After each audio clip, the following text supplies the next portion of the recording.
Brought to you by the Every Dollar app. Start budgeting for free today. So I'm 26. I have a house that's paid off. Me and my fiance have minimal to no debt. Probably the maximum we have.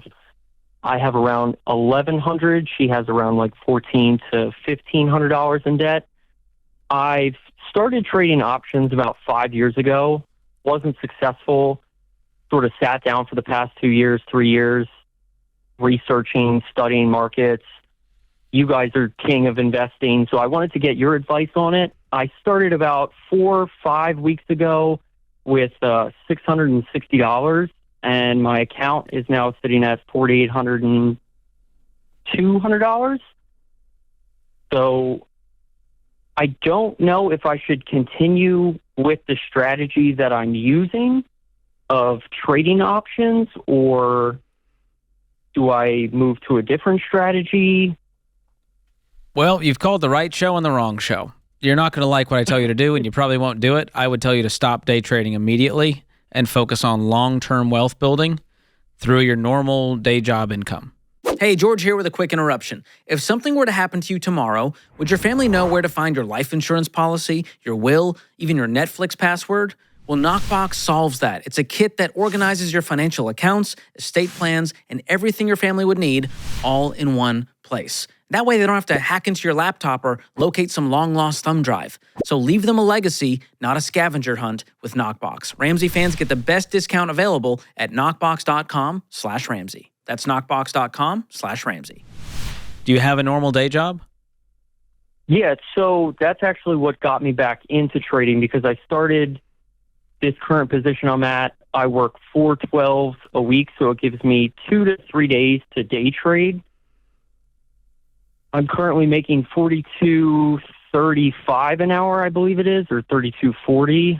Okay, so you're making about $85,000 a year if you're doing that 40 hours a week. Correct. You said you're doing 48 hours a week, so it's probably a little more than that? Correct, yeah. Okay, and what makes you go, I need more? Clearly you're enjoying doing this, and you haven't been burned by it yet. Correct. Okay, let me tell you that... No, I have been burned the first 2 years. I want to say I've lost close to $4,000 to $5,000 within the first 2 years. Okay, so here's the stat, and you fell perfectly into it. 97% of day traders who persisted for more than 300 days lost money. And many people go borrow money to make trades, going into debt to leverage, right? And we've taken some gut-wrenching calls on the Ramsey Show from people who have lost 30 grand, 150 grand, even $300,000 by day trading. And it breaks my heart. And here's the problem. It's easy to feel like you're the exception when you're winning. Correct. And it's easy to go, well, it's always going to be, I'm good at this. It's just gambling at the end of the day. And if you do your research, it's just researched gambling, which still has a lot of risk. And I'm with Dave Ramsey on this. I just hate losing money. And so the easiest way to avoid that is to not gamble it. And so what I do is I invest into retirement plans. If I want to invest outside of that, I would invest into an index fund and a taxable brokerage account and call it a day. And so I would focus on... Yeah, because I don't... Here's the problem. You're spending hours and hours a week staring at these screens trying to time the market. And instead, the better thing to do is, instead of timing the market, is just have time in the market through compound growth and a long-term strategy. This is the tortoise beats the hare. You've heard that? I've heard that. I've also heard the whole gambling, it's short money gains. Don't get into it. You might win now, but you're going to lose it all later. Yeah, and I don't think it's worth the mental calories. I don't think it's worth the stress, the anxiety, the risk. Our plan is all about peace. You've heard it, financial peace. And so can I tell you how many times I've thought about my investments over the last 6 months? 0.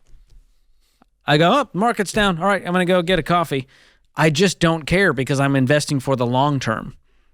And if you're investing for a shorter term purchase, like real estate, just park it in an index fund, let it ride. That's what Dave does. And when he finds a good piece of property, he'll cash out enough to buy the property. But I would never encourage anyone to do single stocks or even a single crypto coin, and day trading falls squarely in that with even more. Because now it's a whole career you can make out of it, of saying I'm a day trader. And so... You know what I heard this morning? You're too smart to do this stuff. You know what I heard on the news this morning? Got to get your quick take on it. What's that?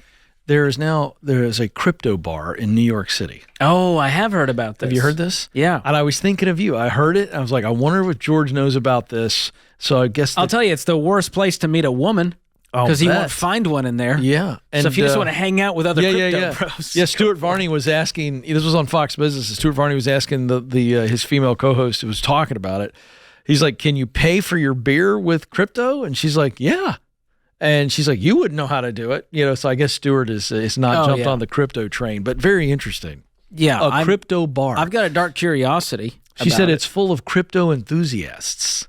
Oh, wow. So there you go. So my point is, next time you're in New York doing media, I think you should go do that for TikTok and Instagram. Just do a little drop-in. Just see if anyone starts filming me saying, I saw George at a crypto bar. Mm-hmm. Yeah. Yep. That could be fun. No, thank you. All right. Create your free every dollar budget today, the simplest way to budget for your life.